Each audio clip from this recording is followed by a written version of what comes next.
Трупец од дрво со пластично шише наместо камера, старо платно наместо микрофон, искористено јаже наместо кабел. Ова е опремата на Refugees TV или телевизијата на бегалците на Идомени.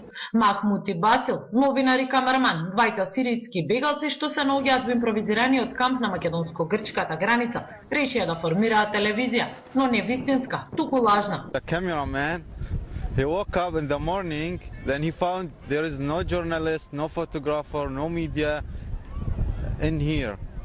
So that he got the idea that we're going to do a fake one and we're going to turn around and do some interviews with people. Then when we did it, everybody liked it, from the refugee side, from the volunteers, from the press, everybody liked it.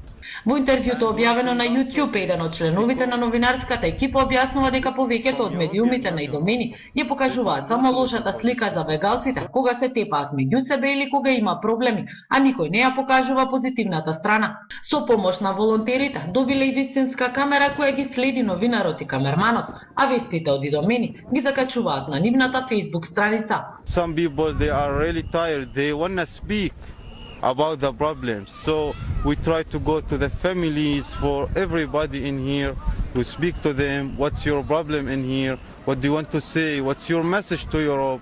Силниот ветер во импровизираниот камп, пронедената змија, ставот за флаерите кои ги дели грчката полиција, ситуацијата на Идомени, интервју со волонтери, се само дел од прилозите на Refugees TV, објавени на нивната Facebook страница.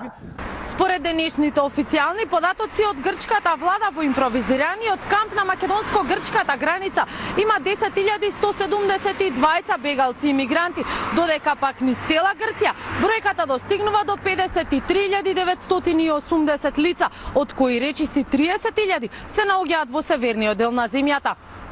За вестите на Канал 5 од Атина, Сања Ристовска.